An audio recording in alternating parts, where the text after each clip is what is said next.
Okay, good morning, good evening, everyone. Thank you for attending Write Code Once, Run Anywhere, Drupal plus Flutter. Akanksha, just start your session whenever you're ready. Sure. Hello, everyone. So today we'll be talking about Flutter and how we can use Flutter with Drupal. As the name suggests, you can write the code once and run it on any platform possible. So a little bit about me. My name is Akanksha Singh. I'm a Drupal engineer at Accelerant. You can find me on Twitter or GitHub or LinkedIn. The code for the app that we'll be building is also available on GitHub. All right, so let's start with what is Flutter. Since I'm sure most of us already know what Drupal is, let's start with what is Flutter. So Flutter is Google's UI toolkit for building apps. These could be any kind of apps, mobile apps, web apps, desktop apps, any kind of app. So it's a cross-platform tool. What is the good thing about Flutter? So there are a lot of cross-platform tools available like React Native, but why should you use Flutter? So the first one is it's very productive. It's cross-platform. The same code can be used for your iOS app, your Android app, for web. And this will save you a lot of time and resources. It's very fast. The performance is great. Mostly, this is because of the language we use here, which is Dart. So Dart compiles into native code. And if you know, like web apps, Android and iOS apps use OAM widgets, which are platform-specific widgets. But Flutter has its own widgets, which means that there is very less communication between the app and the platform. So Flutter says that it is the only mobile SDK that provides reactive views without requiring a JavaScript bridge. This makes it extremely fast with very less startup time and very little performance issues. Flutter, the language is also very easy to learn. You can make beautiful Flutter apps because it has a lot of inbuilt widgets, which you can use, like the material library, or the widgets that I use in native apps. Flutter has a replacement widget for it, so you can use those. So without actually knowing a lot about it, you can still make beautiful apps. Also, it is compatible with different OS versions. So you will need very little time for testing. There are very little compatibility issues. And Flutter is open source. I mean, we are all here because Drupal is open source. So Flutter is developed by Google. And both Flutter as well as Dart are open source and free to use. There's a lot of community support. So if you have any issues, they can get easily resolved. Plus, there are a lot of plugins available, which you can download and use. Now, let's talk about the language this is based on. So Dart is an object-oriented language, kind of like C. And this is the language that we code in. Even though it is a new language and it may seem daunting at first, it's actually quite easy to learn. So if you know JavaScript or if you know any object-oriented programming language, you will be able to code in Dart. Then the documentation is great. So since Google is developing it, all the features of the language are available in detail. And then, whenever you are stuck, you can go there and find out answers. Third is that the performance is very good. This is because it uses both AOT and JIT. So AOT is ahead of time and JIT is just-in-time compiler. So it can handle both. So in AOT, the Dart code can be directly converted to native machine code. And in JIT, it can be compiled exceptionally fast so that the development cycles are very fast and the workflow is amazing. Also, it has built-in garbage collection.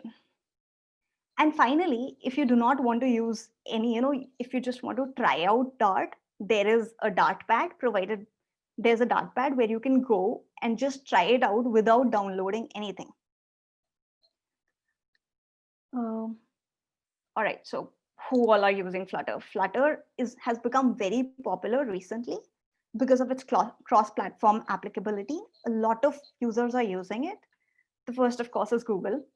So Google Assistant apps are being made with Flutter, and there are a whole lot of apps available.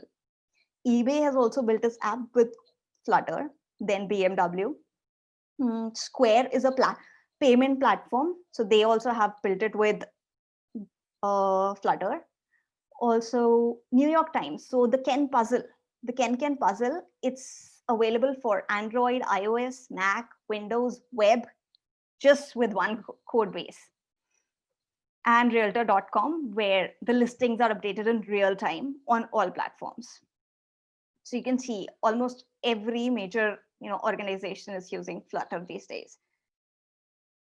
Now, the most important question, why should you use Flutter with Drupal? And the answer is in the topic, write code once, run anywhere. So we've all worked on enterprise level Drupal applications where there's a huge code base, and then suddenly the requirement comes that now they need an iOS app or an Android app for it. So I think the first thing we all think about is going for progressive web apps. But using a native app has a lot of advantages over progressive web apps, because native apps can be put in the App Store.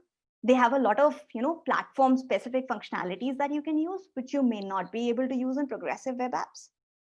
Also, people tend to trust apps more, that they can directly download from the App Store. Now, Drupal is a content hub, and we all know that Drupal does its job really well as a content hub, but the UI is not that great, which is why the whole decoupled approach came in the first place. Now, if you're going to decouple your Drupal instance anyway, why not do it in such a way that it can be used wherever you want? So with just one code base, I mean, imagine having 3 different code bases. For one tiny change, you will have to change it in 3 different places. With Flutter, it's just one place. And since Drupal is already API first, I mean, we are a long way in. JSON API is in core now. So you can use those to directly communicate with the Flutter app and display everything. So yeah, it's easy to maintain. I think those are pretty compelling reasons to use Flutter with Dart. All right, so let's get back to, since this is a tutorial, I'll be building an app and a Flutter app, which will be connected to Drupal. So this is what we are aiming to build. It's a simple Flutter app where you can log into Google using your username and password. Now, the Drupal implementation, I will not be going into a lot of detail regarding this, but yeah, so we need a Drupal environment. I have set up a Drupal 9 environment. The modules we'll be using are REST UI, JWT, and get JWT and login. Now, all right, Jot. So for authentication, we'll be using Jot. There are a number of authentication platforms, authentication mechanisms that can be used.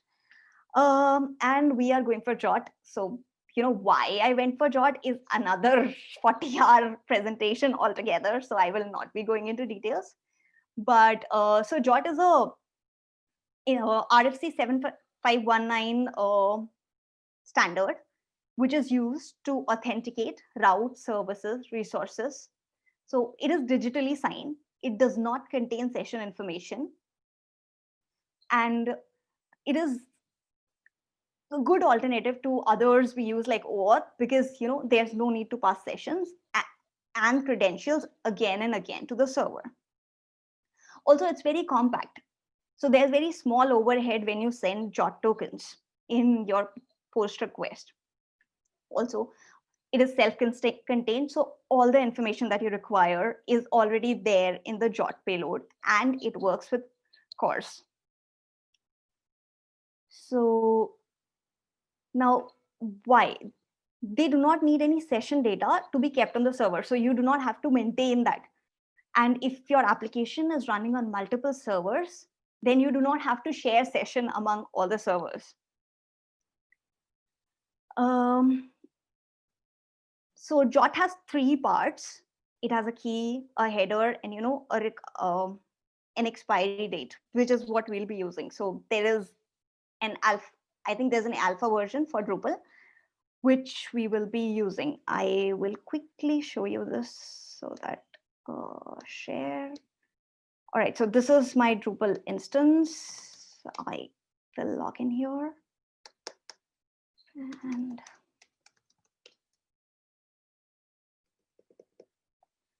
so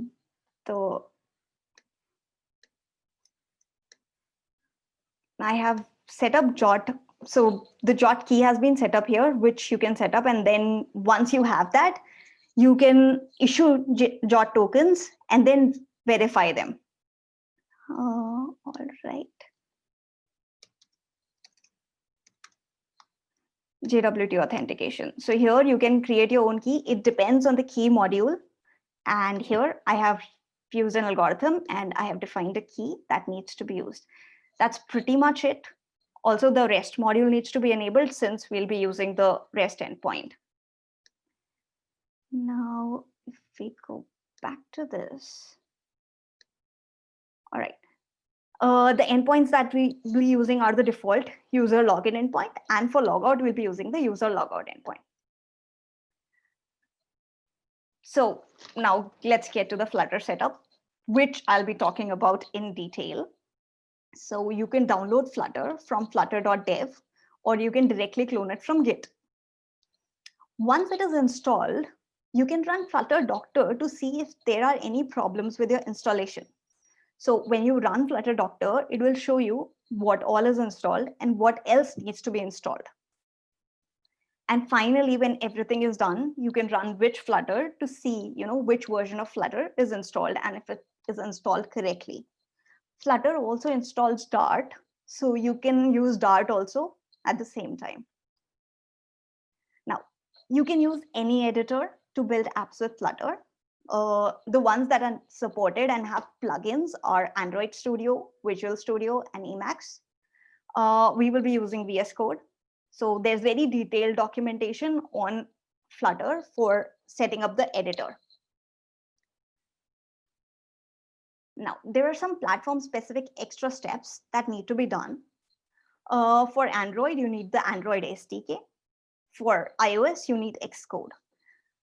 For web, you need the Flutter beta channel. So the current stable release of Flutter does not support web yet, but the beta channel does. So you need to run the command Flutter channel beta to change the channel to beta and then upgrade it so as to get the latest code. And then you have to enable web. Once that is done, you are ready to develop applications for web, iOS, Android. All right, so we'll be creating the starter app, which is very easy. There is just one command which you run, which is Flutter create app and the name of your app. And that's it, your app will be created. If you're using a code editor, then you can just, for example, I'm using VS Code. So I just go to the command palette and create a new Flutter project. Once the Flutter project is created, the directory structure looks like this. These are the files that you will see the first time you run the create Flutter app. Let's talk about some of these files. So there are platform specific folders, Android, iOS, and web. These are where, Android, iOS, and web related files will be stored. So when your code runs, this is where platform specific code will be stored. Library, this is where the code for your app will stay. It already has a main.dart file, which contains the beginning code for a basic app.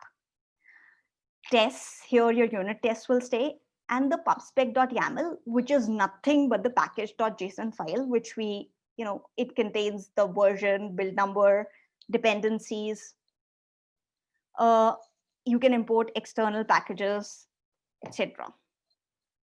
All right, now that our starter app has been created, you can run Flutter devices to see which devices are connected. You can connect your Android or iOS device and run Flutter devices. All the listed devices will be listed. Then you can use Flutter run to run your app. if you do not define any device with which to run Flutter Run, by default, it will run in Chrome. So this is the demo app, the one without any code, the starter app. This is what it looks like. When you click on the button, the number of times it increases. Now, everything in Flutter is a widget. So text is a widget, buttons are widgets, checkboxes are widgets, everything is a widget. So widgets are just pieces of your user interface. Even the entire app itself is a widget. So maybe think of widgets like Lego blocks. So you build something big from small Lego blocks, and every little block, even though it's shaped differently and serves a different function, is still a Lego block. It could be thought of as a blueprint. So Flutter uses these blueprints to build the view elements and render them on your screen. So widgets are almost anything that affects how our UI looks or behaves. So it's not just structural elements like buttons, text, images that are widgets, but padding is also a widget. Columns are widgets. Styles are also widgets. Even gestures are widgets. Now there are two types of widgets in Flutter. The first one is stateless widget, which means they do not have any state. They remain the same always. So once this widget code is made, once this widget is rendered, this is how it stays. There are no dynamic parts to it. For example, icon is stateless. So you can set the icon image when you create the icon widget, and then after that, it does not change. The second type is called a stateful widget, and this widget state changes. So it can keep track of the changes and update the UI based on those changes.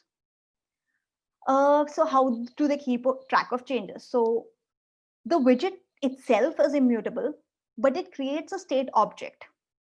And that state object keeps tracks of the changes in the widget and creates a new widget each time anything changes. So for example, whenever you use a checkbox, you can use a stateful widget so that the state of the checkbox goes from unchecked to checked or vice versa. Another example is an image upload widget. So you may not know what is there or what all will be there when the widget is created. But when the widget is created, it can fetch the image and state changes. Now that we understand that everything is a widget, let's build our app. So this is what we'll be building. If you see, there is a container, and inside the container, there's a logo, 2 text fields, and 1 button.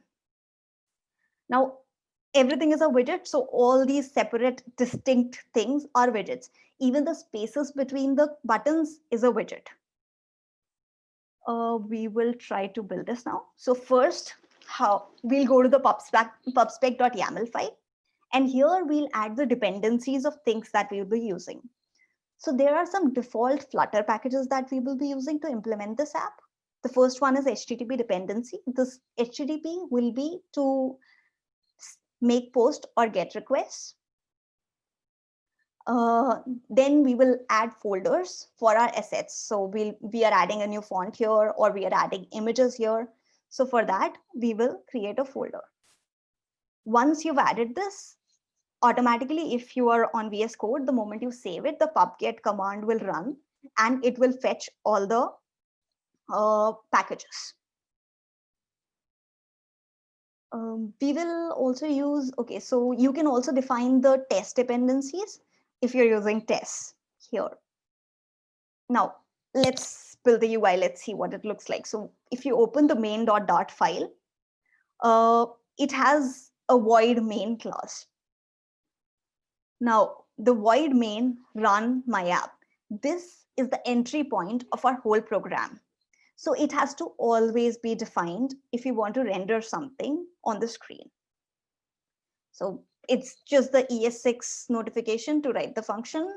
What this does it renders the my app widget and then the entire widget tree. Let us try this out.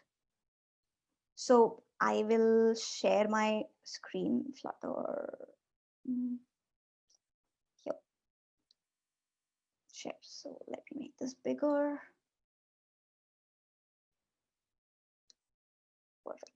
So main.dart file, this is the main.dart file. And if you see here, I'm running my app.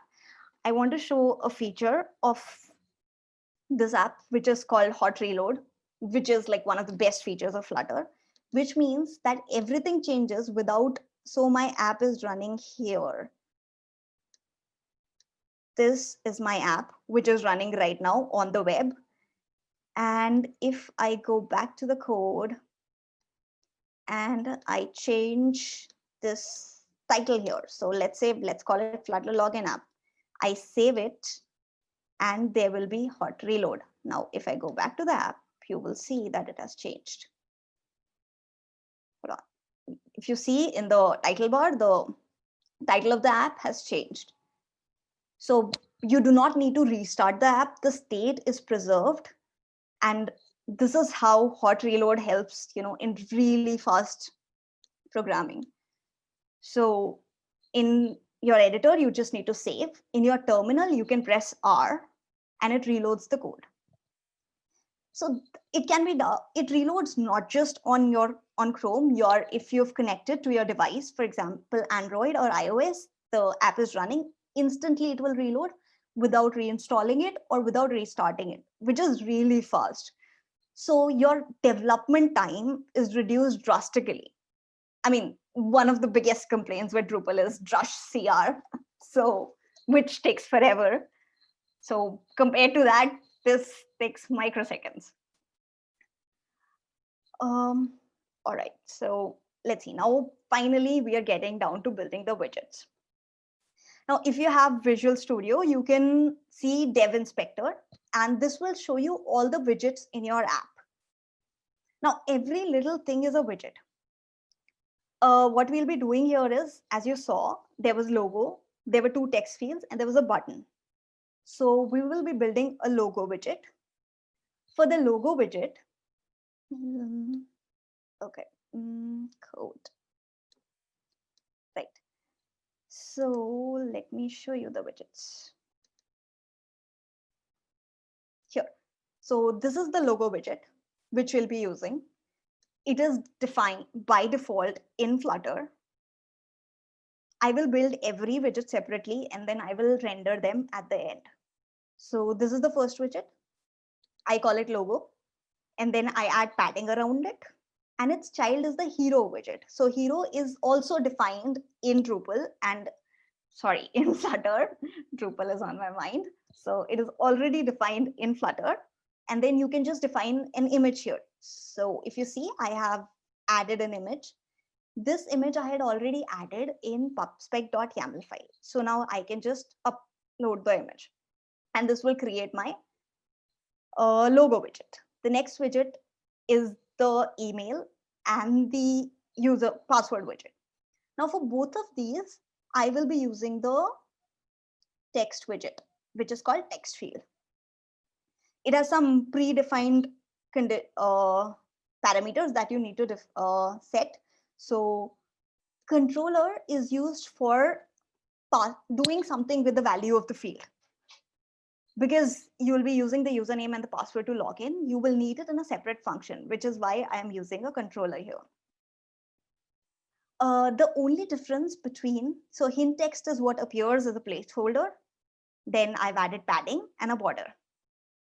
So the only difference between this field and the password field that we've created is that the controller name is different because it needs to be handled differently. Like we need to get a username and a password, and the keyboard type is different. So if you see here, text input type, email address. So this has access to @ is easily available. If you see, the keyboard has @ easily available. This one I have changed it to text, but there's an extra function that I've added, which is called obscure text. This is for hiding the password. So when you enter the password, it will be hidden and it will not be visible. The final widget is the button widget. Again, it is wrapped up in a padding widget. And then I'm use the raised button. The text here is login. Let's try changing it and see how it changes. So if I change to sign in, and if I save this, Let's go to our app. So the app, the name here has changed to sign in. That was extremely fast. So these are our widgets. Now on press. So whenever now finally that we have defined the button, when we press the button, what happens? That also we need to define. Since on the press of a button, the state of the widget will change because we'll be using the username and the password. So on pressed, I have set the state to a function that I have created, which we will talk about soon. But yeah, I'm setting the state. That's about it. And then we put it together. So to put it together, you create this. I'll talk about later. It's for responsive designs, but let's see how I'm putting it together right here. So center, in the center of the screen, then it's a container which has padding. I've added a box here. And finally, I'm checking if we are logged in, like if the login value is available. If it is not available, then we are showing all these children: logo, email, password, button, login, all these widgets we are showing here in a column. So inside a column, we are showing all these things. And if it is logged in, then we get the data and we pass a new route to it. So navigator.push replacement, what happens is, so this is for changing screens or going to a different screen. If it is already logged in, then I'm opening the dashboard. So these are the widgets that we have built. If you see the dashboard widget, dashboard has a state because initially it will be a logged out version. Then once we are logged in, it will have the name, and this name will appear. It will say, let's see, yeah. So another text widget I've used, and it says, hello, name, you are now logged into Drupal.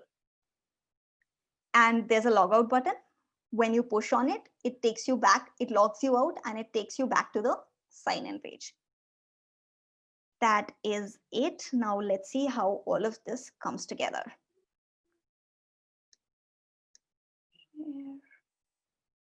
All right, we've done this.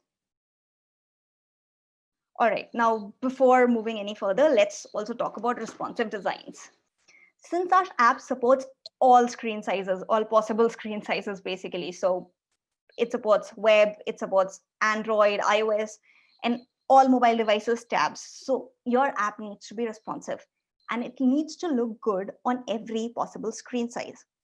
So there are two things that you can use for this. And the first question that you need to answer is, how can I get the information about the size of my screen and how can I use it when I'm writing the code? So there are two ways that you can get this information. The first one is media query data. And this is an inherited widget. So it always has to exist in the widget tree for the Flutter app to work. So you do not have to worry about adding anything specific. It's a part of material app and it has to be there. Then you can use the media query of, and then you can get the size property. So you can get the width and height of your device and you can use it to display things accordingly. The other one is a layout builder. So layout builder is a builder widget. And here you can define box constraints like minimum height, minimum width, maximum width. So I will show you examples of how this is. Let me first show you sign in. And I will show you how it looks if it is not responsive. All right, so we are logged into Drupal. It says my name and you are now logged into Drupal and a logout button. Now, if I increase the size, you see this is not responsive. It does not look good at all. Only this is the screen size where it looks good. So if I click on logout now, if you see this screen, you see, it remains constant with the size of the screen. Like this. And this is because it is responsive. And what we have done to make it responsive,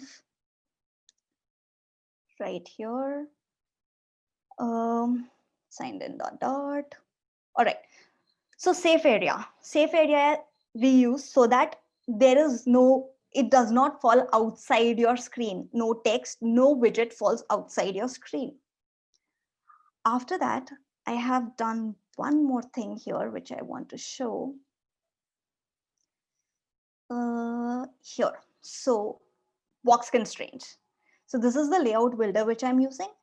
And here I have used box constraints and padding constraints. So what if max width is less than 500, then I have different edge insets. Otherwise, I have different edge insets. And I've set the max width also for the box that we are using, which is why whenever we change it, it is responsive. And this is one of the most important things to consider here. And it is pretty easy to do, which is why Flutter is amazing for developing for any platform. Now, finally, the authentication function to authenticate Drupal with Flutter. So we will create a new file called api.dart. And here we will use HTTP, the package that we installed earlier, to send an API login request. And finally, we have to save this data that we have received from Drupal, which is the username of the user and a JOT token, which can later be used to authenticate other requests. So this we used in shared preferences. So shared preference is a Flutter module, Flutter package that provides persistent storage for simple data, simple key value pairs. And it uses different storages in different applications. So for example, on iOS, it uses NS user defaults. Same for macOS. In Android, it uses shared preferences. On web, it is stored as local storage. You can also use the Flutter secure storage package, but it does not support web as of now. So it will only work for Android and iOS and not on web. This is the only one that works on everyone. So when I make a request to /user/login, if you see, this is the response that the one at the bottom of the screen is what I get from Postman. Current user, CSRF token, logger token, and access token. The access token is a JOT string that can be used to authenticate further requests. And at the top is how I send it to, how I use it in my Flutter app.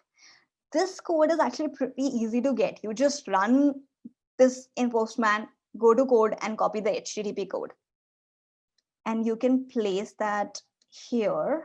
So api.dart. I'm calling the request with my username, password. I get the response. If the response is 200, then I'm saving it in memory as token and as name. And finally, if it's successful, then the response is returned. Once the successful response is returned, we redirect the user to the dashboard page. This is for saving, to save in shared preferences. Going back to our app, share. This is how we authenticate. Now, running and debugging. Flutter run is the command that is used to run the app. When you run Flutter run, if you do not have any devices connected, it will run by default in Chrome. But if you have any devices connected, you can select what device to run it on, and then you can run it on that device. Just your USB debugging needs to be turned on. So this is what our app looks like. I just showed you, and there are multiple ways to debug Flutter code, which are available out of the box. Like, you do not need a separate package or a plugin to debug code. So you can add breakpoints. Your code execution will stop at that point and you can check. You can also print to console with a simple print statement. You can enable logging. For this, you have to import the developer package, and then you can use it as developer.log. There's also Dart Analyzer available if you're using IDE, which shows you problems in real time. So for example, this is my code and it shows me problems here. See. So this is very helpful because then you can change debug code as you write it, which is very fast. All right.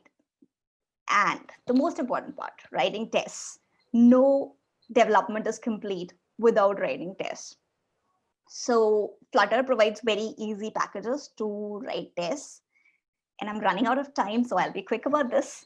All right, so you just need to import the Flutter test package. First, you have to add the dependency in Pubspec.yml, and then you need to import it. For running tests, you create a void main method, and inside that, you create a test file, test method. So you can test unit test. We write unit test here. So you can test any particular class. I'll be testing the API class here. So I create an instance of my class. I try to log in.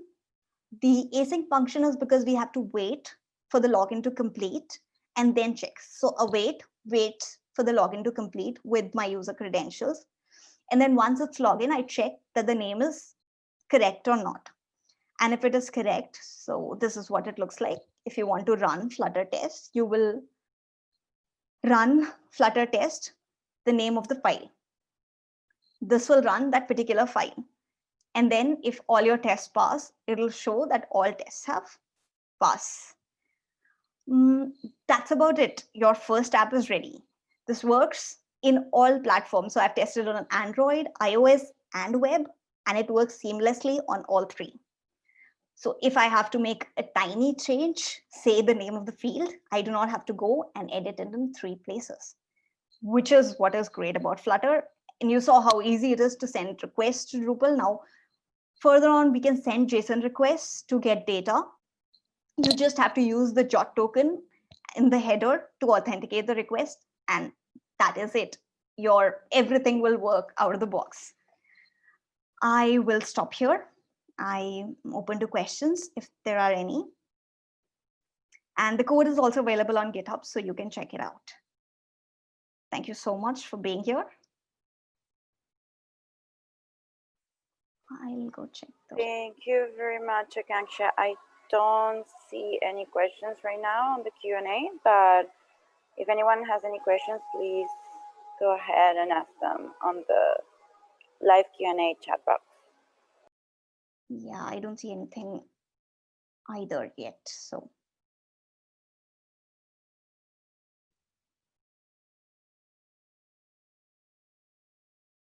Okay, I see a question from Philip.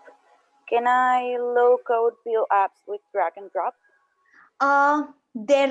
So right now there is no functionality like that available. There is a platform where you can drag and drop available by some third party, but it's not very robust. I tried it out once and it did not really work that well. But I'm sure since Google is developing it and they've put all their resources behind it, so I'm sure it'll come soon.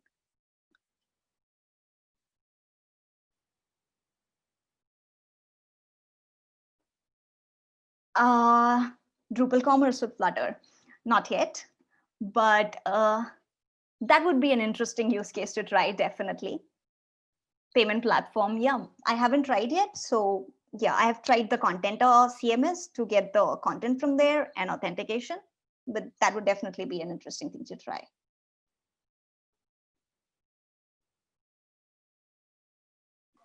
Okay, few more questions. Yes. All right, so Drupal plus Flutter works amazingly well with cloud database. In fact, Drupal's Firebase is available, which is very good, and it has a lot of features that you can use. So Firebase, it supports out of the box. There are other cloud-based platforms that you can use as well. About the community has been growing, it's been growing tremendously in the past 3 years. I mean, if you see if you see the GitHub, if you go by GitHub commits, Flutter is the 3rd largest used language today. And frankly, when I started working on it, I was stuck in a lot of places. And then I had to try it out and I got answers to every question possible in the community. And there are plugins for basically everything right now. In fact, there is a Drupal content CMS plugin also available. So Flutter is growing definitely. I think there's another one about cloud database platform. I have answered that. Okay. For deploying, Google does offer a way to deploy on Google Cloud platforms. It is quite easy, and I mean, they have very detailed documentation on how to do it. You can also deploy it on Heroku, like I've tried that and it works. On multiple platforms, so you mean, oh, so do you mean like on iOS, on Android, or do you mean on cloud platforms? I'm sorry. But if you mean on applications, then you have to, publish it to App Store. But then there is detailed documentation available for that as well.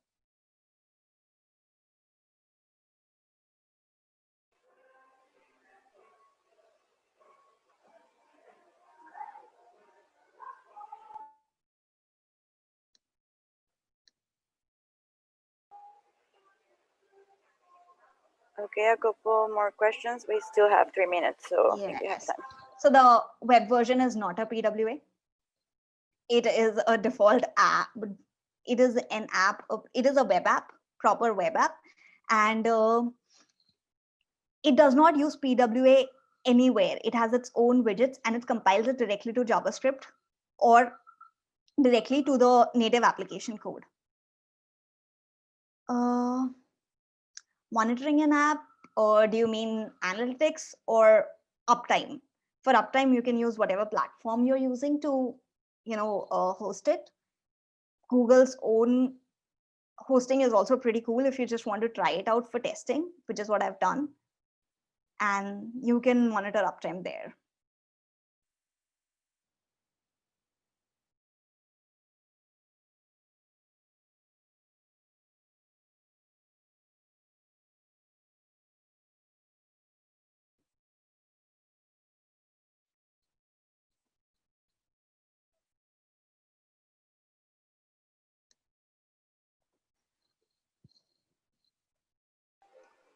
Okay. Looks like there are no more questions. Great. Thank you for attending. If you have any more questions, I'm available on Twitter or GitHub, wherever, just send me a hi. I'll be happy to answer any more questions. Thank you so much for attending. Thank you very much, Akaksha, for this amazing session. And thank you all for attending. All right.